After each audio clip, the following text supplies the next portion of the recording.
Hello everyone, welcome back to another episode of Tantra's Mantra where we go behind and beyond the tech news headlines. I'm your host Prakash Sangam, principal and founder at Tantra Analyst. We are continuing our discussion on CoPilot Plus PCs today. As all of you know, these PCs have been on the shelf for almost a month now, and people have had a hands-on experience of them. Many reviews are posted on the websites. I have gotten a few units of for myself from different vendors, and I'm still testing them. The first one I got was from Lenovo. It's a Lenovo Yoga, and I have used it for last few weeks as my daily driver, and I have some mixed experience in terms of software and app compatibility and so on. And I would say most of it is on expected lines, but there are a few surprises as well. I will publish my review in the next couple of days. But today, to discuss the present and the future of Copilot Plus PCs and AIPCs in general, we have Pooja Sathe, who is the director and category leader of Worldwide Commercial AI PCs at Lenovo with us today. We will discuss the history of ARM based PCs, how their journey has been, what has changed now, what the future holds, and other issues, as well as Lenovo's point of view on Copilot Plus PCs as well. Pooja, welcome to the show. Prakash, thank you for having me on this show. And in fact, this is my inaugural podcast. Like, I have not done a podcast before. So thank you for having me. And I am really excited to be here and talk to you. Thank you, and it's an honor to be your first podcaster. Could you just give us a quick background on your experience in the PC industry and at Lenovo? Absolutely. So, as you said, I'm leading the commercial AI PC category at Lenovo.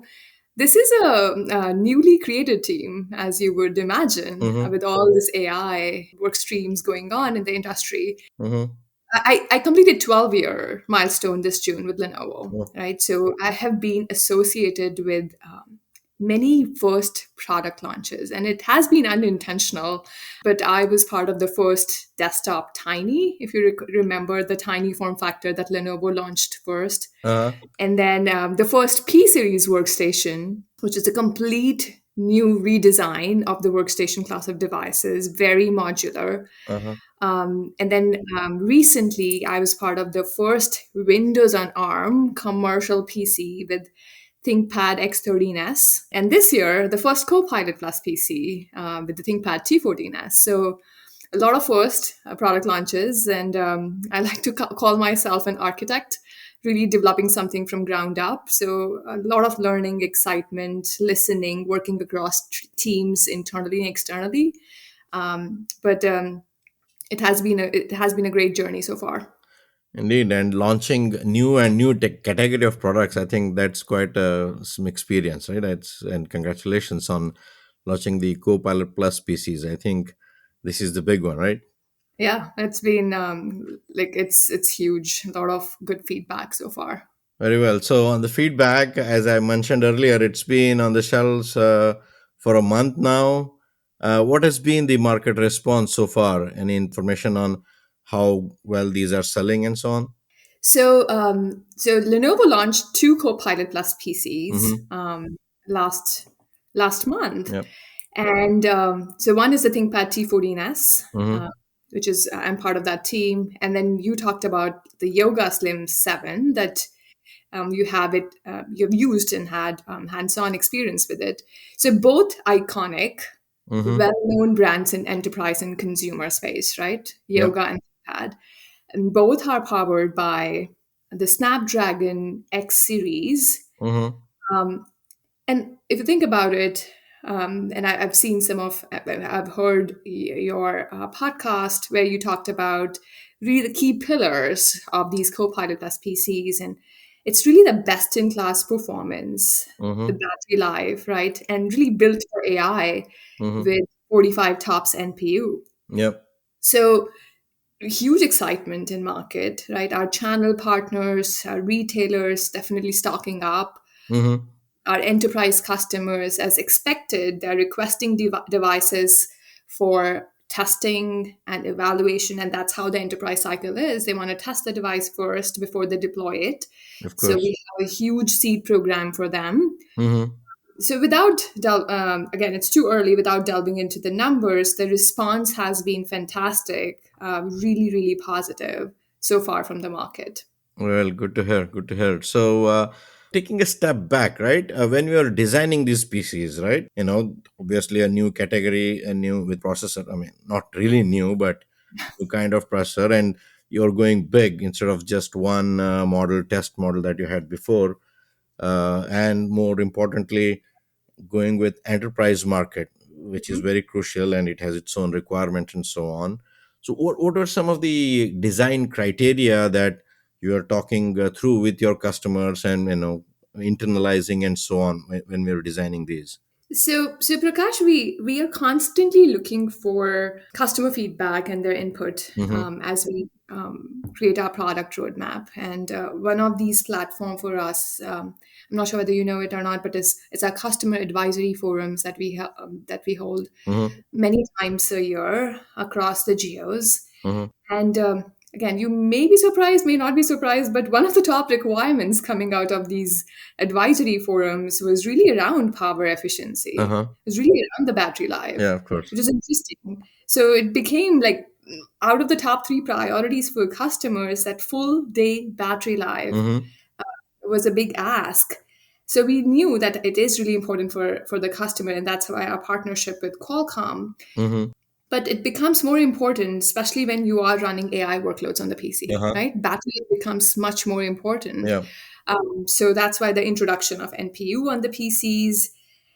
So that was big. Uh-huh. And then if I think about the other consideration, it's obvious, but it became more evident, especially with AI PCs, Mm-hmm. with security, right? So Yeah. that's another huge aspect when it comes to enterprise and AI adoption in enterprise. Mm-hmm.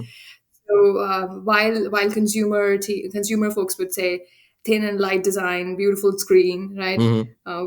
We're really looking at providing that best in class battery life and enterprise security. Oh, okay, cool. And specifically, you mentioned about AI features and so on.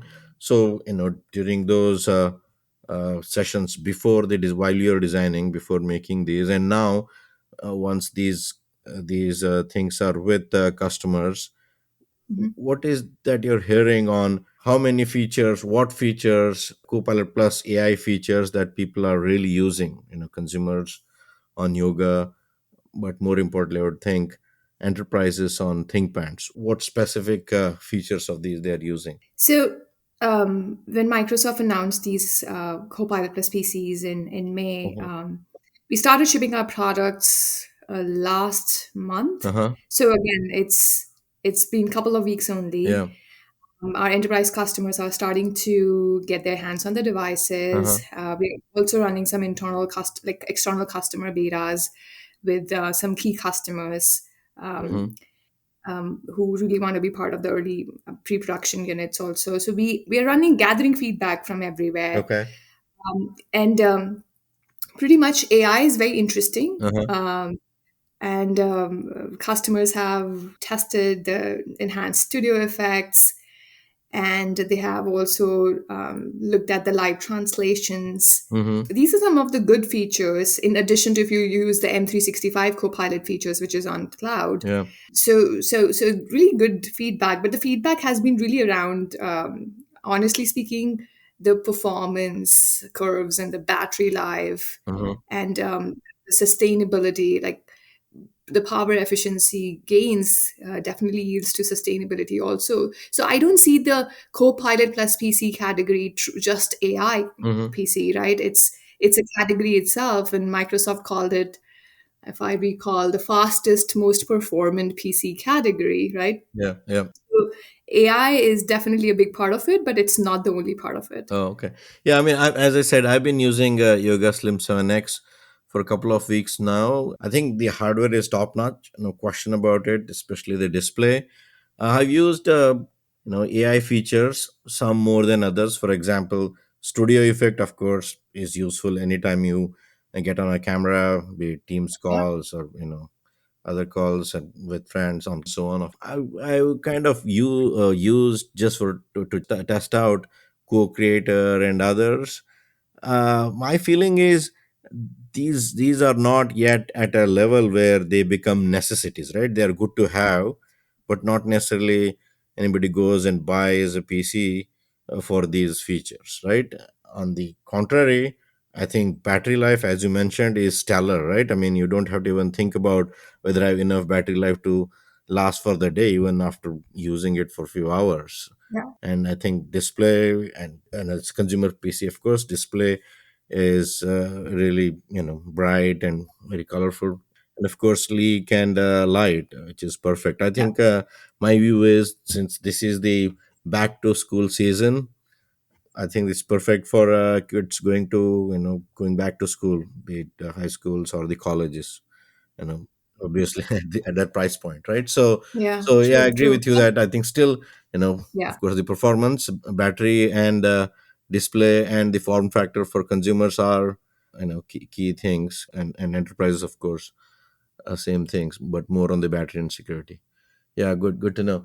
So, and as you mentioned, one of the biggest factor in bringing this performance, NPU, and more importantly, battery life is use of Qualcomm X Elite platform in these. So, as you mentioned, you've been working on Windows and ARM for some time. I actually used the 5G PC, as it's called in the US, Lenovo 5G PC, for almost a year as my primary PC for productivity use cases to see it. I think it was really nice. Connectivity, battery life was top notch. Good to hear. Yeah, yeah.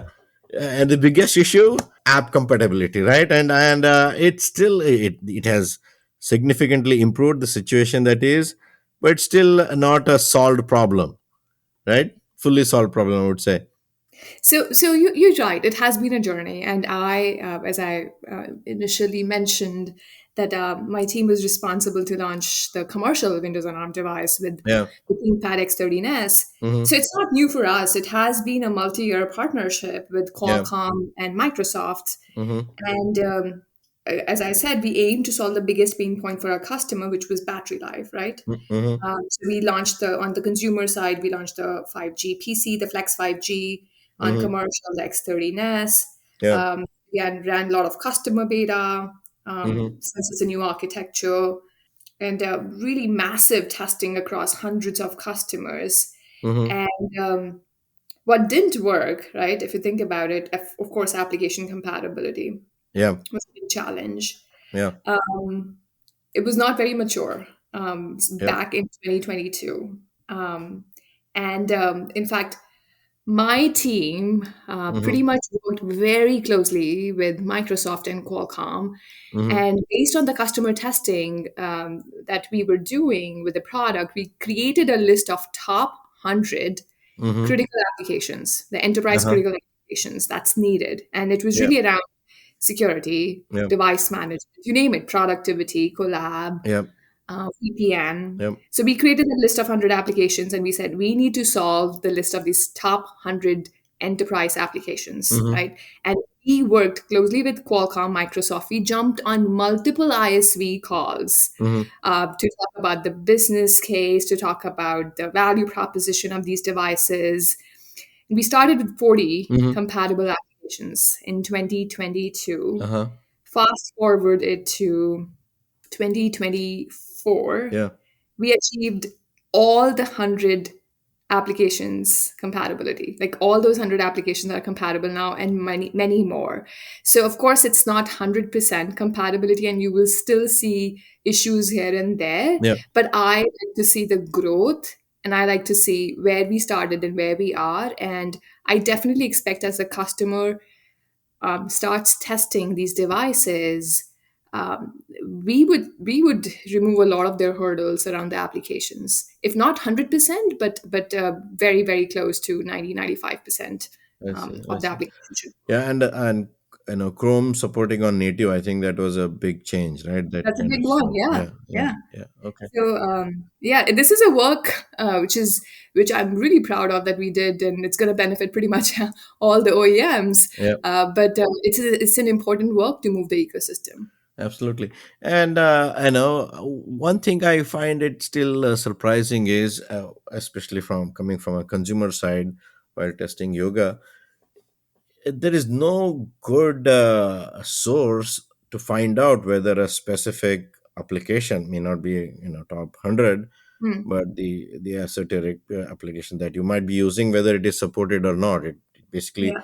you have to install it. Sometimes works, it doesn't work, then you have to find out whether it's compatibility issue or something else, and so on. I don't know how is it on the enterprise space. Maybe there is a good resource where could be a simple lookup table that anybody could go check whether the app they're looking at works supported either as a native app or through emulator and so on. But that is seriously lacking, at least from a consumer point of view. Yeah. No, welcome to my world. We've been working with both Microsoft and Qualcomm on this, and in fact, Qualcomm. I'm not sure whether they listed a lot of applications on their Correct. Yeah, website. they do have a list. Yes. Yeah. Yeah. Yeah, these are like window application lists on their website. They're without going into details, they're also probably working with a third party to list all these Mm-hmm. applications so that it's accessible for consumers specifically. On the commercial side, you might be aware of the Microsoft App Assure Yeah. team, Yep. right?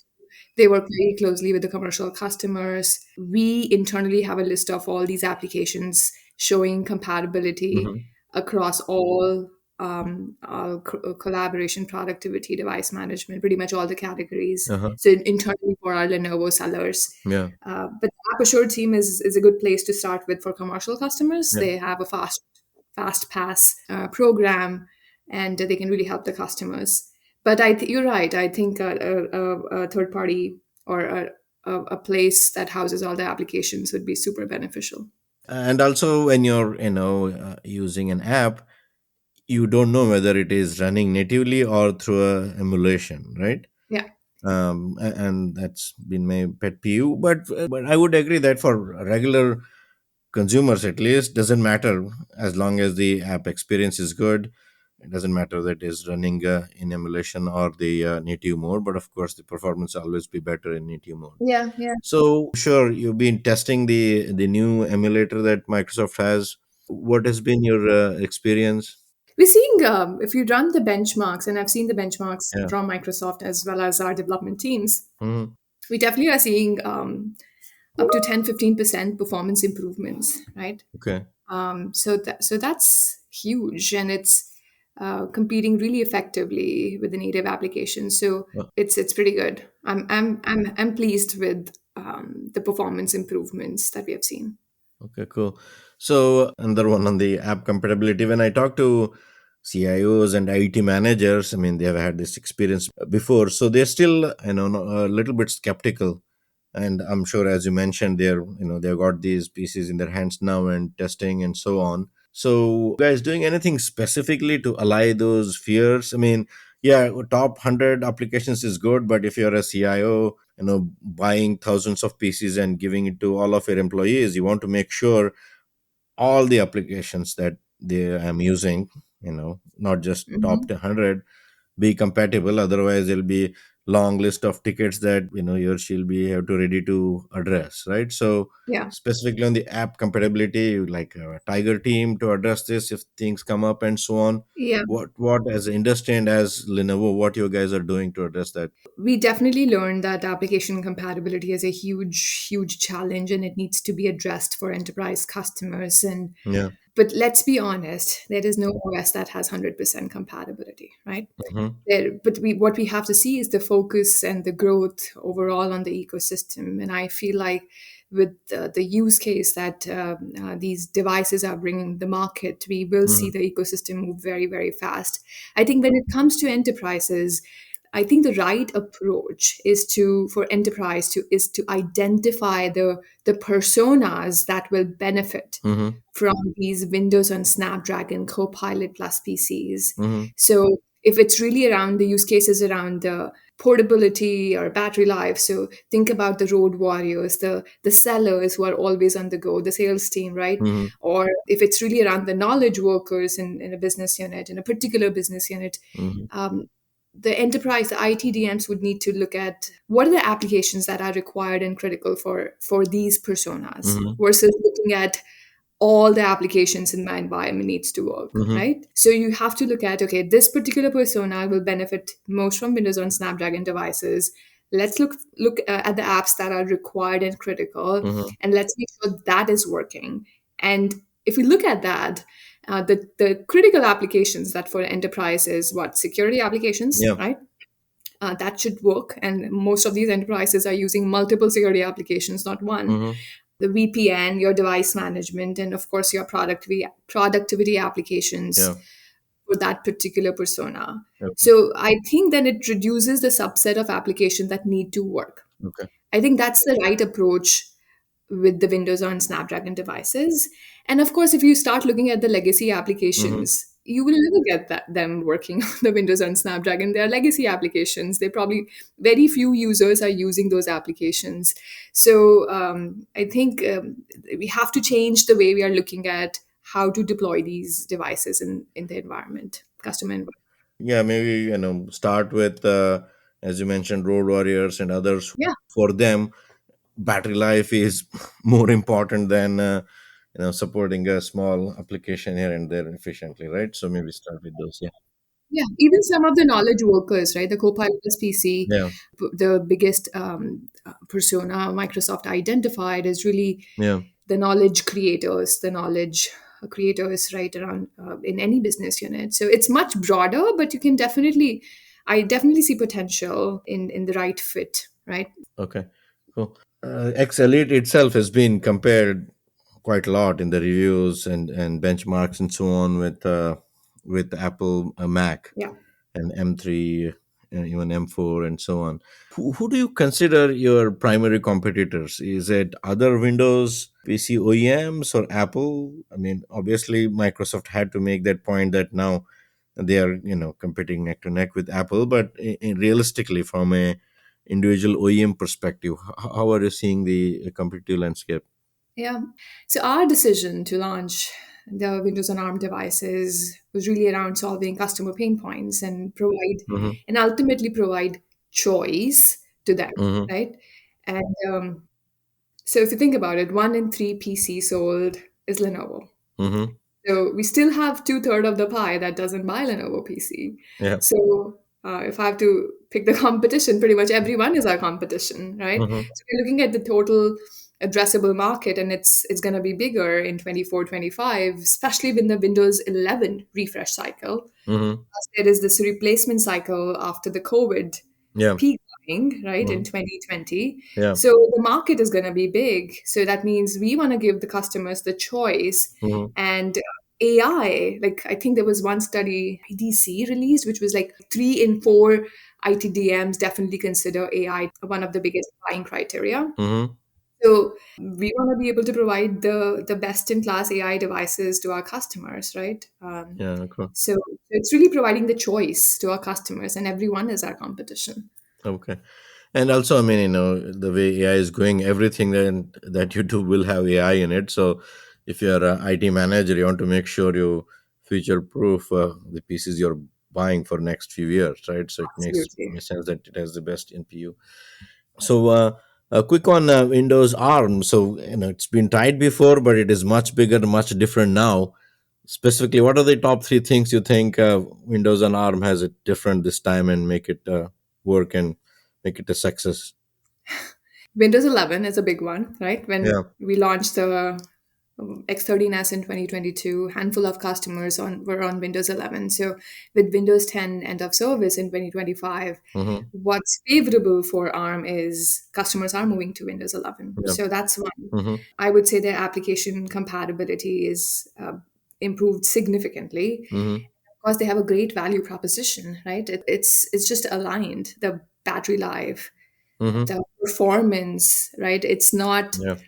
the performance is stellar that benchmarks we are seeing, and of course, a huge sustainability story for them, right? Mm-hmm. So the value proposition in addition to AI is huge this time. And it's much bigger ecosystem as well. All the OEMs like yours coming up with multiple PCs, not just one PC standing in the corner here somewhere, right? Yeah, and I also think like AI, from AI perspective, the devices are in the market with these and capable CPU, GPU, NPU. Yeah, The software ecosystem is going to grow further, yeah, right? yeah, It's the hardware first, yeah, software to follow. yeah, So we have to just wait and be patient. It's going to change. I think it's going to be change in like next year or two, very drastically. yeah, indeed, indeed. Okay, so thinking about processors, I mean, AMD and Intel are quite behind. AMD said they will have their PCs with their latest NPU supported AI 300 soon. So, from your vantage point, I mean, you've been a collaborator with them for a long time, right? And as you Yeah. said, the biggest PC providers. How are you looking the positioning of these? Will it be like you have similar models with option like what you have now? Now you can select different SoCs for when you're configuring your PC when you're buying. Will it be just like that? They'll have ARM or X Elite Mhm. as one option, or it'll be different categories with different tiering and different positioning and so on when the Intel PCs come into market. Yeah, yeah. I think the biggest thing, without going into the roadmap here, Hmm. I would say the biggest thing is providing options, right? So different SoC options Okay. for Yeah. our customers, Hmm. and as a number one PC provider, it is essential that we offer a robust portfolio that caters to all customer needs. So Hmm. Intel, AMD, Qualcomm, it really provides unique value proposition to the customer with Intel's mature ecosystem, with Qualcomm's great battery life, right? AMD great value for price. Hmm. I think Hmm. it's a win-win. I Hmm. would say honestly, competition is good, right? Yeah, of course. Yeah. At the end, customer wins. Yeah. They get the best choice, and in this intense competitive environment, our job is to make sure that we are giving option to our customers. Okay. Yeah, it's a smart way to avoid the question, but I take it. Okay. And in terms of the channel strategy and others for ARM PCs, I mean, it needs a little bit more training, sales training, and others, be it consumer or the enterprise channel, right? How is that happening? Will that change as we move to AMD and Intel SoCs? No, I think we work with all our partners to drive Mm-hmm. marketing and demand generation activities. And we have a mature channel ecosystem, and Yeah. we closely work with our partners. So our goal is to really design a more flexible, agile strategy that benefits our customers and partners. So it's probably going to evolve. Mm-hmm. I don't see anything drastically changing, but we'll work with pretty much everyone. Okay. Because I mean, I actually when the Lenovo's launched in Best Buys, I went around. Yeah, I mean, sales. Some were more obviously more equipped to answer the questions than others, but yeah. I saw there is some sales training happening, I which is think good. no, no, I think the Yeah, biggest thing, Prakash, is like education and training. I think yeah, it's so important as part of the go-to-market play or a marketing effort. It's really important to educate our correct. customers and our sellers and our retail partners, because with so many different options comes there might come confusion. So our job is to make sure that we have a robust training and education Yeah, for our yeah, partners. it's paradox of choice, right? There's so many people don't choose it all. Okay, so at Computex, Qualcomm CEO Cristiano said that he is forecasting 50% of PC market to be an ARM in next 5 years or so. So, what is your view on it? And you're the number one PC provider in the world, so Well, I think it's good to have ambition, right? Like, why not? That's what fuels yeah, that healthy competition I was talking about. And yeah, you can look at AMD yeah, journey, right? They have yeah, massive market share now. Look where they started, and Qualcomm has a very competitive product. And whether or not they achieve 50% market share in the next 5 years, I think I can't answer that. You may just have to ask Cristiano. But I would say okay. it's good to have ambition. So, in looking, forward, how do you see the evolution of AIPCs or Copilot Plus PCs, what you want to call them?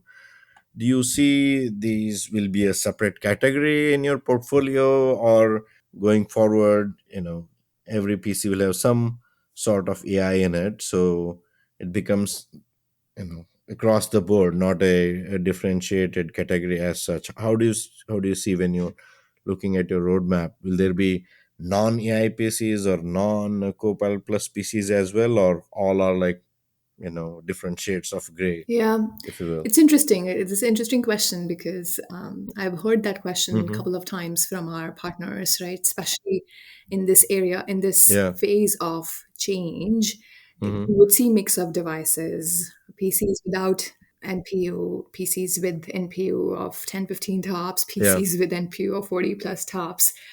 Ultimately, Mm-hmm. if you just Mm-hmm. take a base example from the Yeah. evolution of phones, right? Yeah. We had flip phones, like we call Correct. it dumb phones now.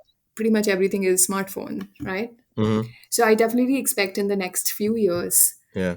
and it might be 2, 3 years, pretty much everything would be an AI PC. I don't know, like AI PC definition for us Mm-hmm. is much more broader actually. It's not hardware centric definition like Lenovo defined AI PC Yeah. much bit Yeah. like IDC is focused on hardware, right? Microsoft is Mm-hmm. focused on 40 plus tops NPU. Our definition of AI PC has like 5 key features. Mm-hmm. We're looking at personal intelligent agent Yeah. using a natural language Yeah. interface. Are you looking at the compressed LLM on device, which is the Yeah. Copilot plus PC features? Or you're looking at that computing with CPU, GPU, and NPU. That's another option. Or you're looking at rich and open AI application ecosystem, which Mm-hmm. is not just one ISV, but really pretty much multiple different ISV Yeah. working on providing on-device AI experiences. Mm-hmm. And ultimately, privacy and security Yeah. protection is critical, right? So that's the core tenet of AIPC as the data lives on the device. So our definition of AIPC is much more broader than just saying Okay. it needs to have an NPU. All right. This was a great discussion, Pooja. Thank you very much for all the insights. I think this and next year, as you mentioned, is going to be really key for the PC industry, not only from our perspective, but also, infusion of AI in them, on what the uptake is, what are the new use cases that will come on, and so on. Yeah. Right. So I'll definitely be closely watching it. Yeah, we are definitely. I think we want to deliver good customer outcomes through AI, right? So, really around productivity, efficiency, and how do we transform the businesses? So, um, we are really looking at it from what are the different experiences we want to deliver for the customers, Hmm. and that's important. Very well. Again, congratulations on launching these PCs, and thank you again for coming over to Tantra's Mantra. Thank you so much for having me, Prakash. Thank you. So, folks, that's all we have for now. I hope you found this discussion informative and useful. If so, please hit like and subscribe to the podcast on whatever platform you're listening this on. I'll be back soon with another episode putting light on another interesting tech subject. Bye bye for now.